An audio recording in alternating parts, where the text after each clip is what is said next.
So, going to no-till, what are we going to do about fertilizer? We prepped that field. We got some extra P and K down there to help us on these first couple of years. How are we going to maintain that? What are we going to do for corn or row crops to keep them growing and keep the land fertile and whatnot? P and K can broadcast very well. So can nitrogen if there's moisture there with it to get all that stuff into the soil. We know that nitrogen can denitrificate, which means it evaporates or it leaches. It is very mobile.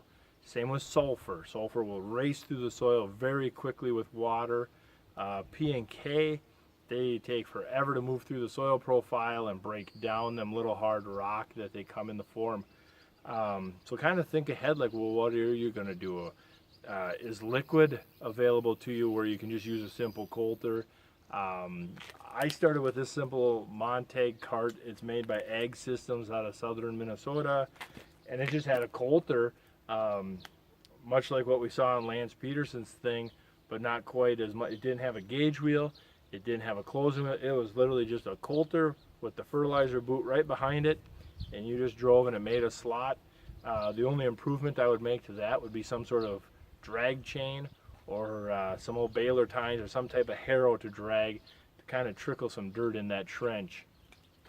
But it can be that simple, or broadcast.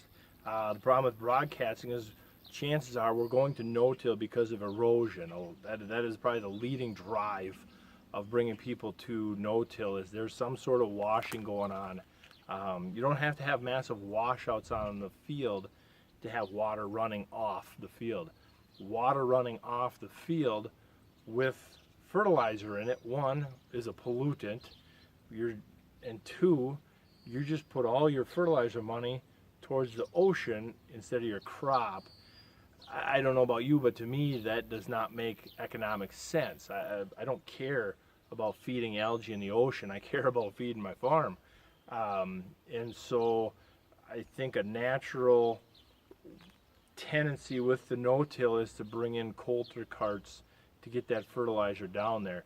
And so a lot of guys on no-till end up putting coulters on their planter and run a 2x2 offset. So if your seed is here at 2 inches down, the fertilizer is 2 inches over and 2 inches lower. So when the little seedling grows roots, it grows right into that banded fertilizer.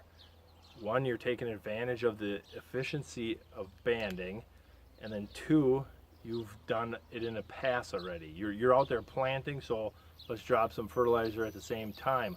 Other guys have put a tank, a liquid tank, either on the planter or on a cart behind the planter, and there's tubes that they got down that surface bands.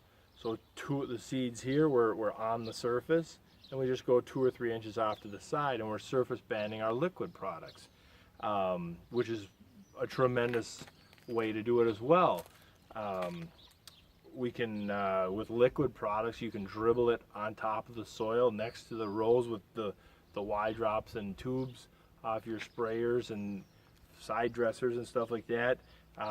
Depending on your scale of economics, obviously a liquid side dresser is the way to go, whether it's store-bought or homemade. But a coulter, I'm going to stick 100% use coulters. You're banding it, you're getting it in the soil, you're preventing erosion, runoff, pollution. It's good for your checkbook, it's good for the land. Fertilizer isn't a complicated thing. There's a great chance that on your conventional tillage, it wouldn't take much adaptation to move your fertilizer program to work very well with a no-till system. Again, everybody, I talk to a lot of people that are like, well, I'd like to try no-till, but I can't afford the equipment, and then all this and that, and how do you fertilize it, and blah, blah, blah, blah. And it's like, well, on no-till, you end up getting rid of equipment.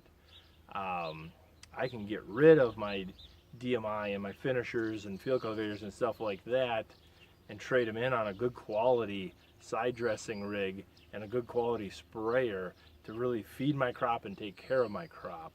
And so keep it simple. Keep it simple. Talk to the aftermarket people out there. But that's it for no-till fertilizer. It's that simple. You got liquid, you got dried. Take your choice. You want to apply it with the planter or in separate passes or ahead of the planter. It's that simple. It's up to you. Don't be scared. It's not overly complicated.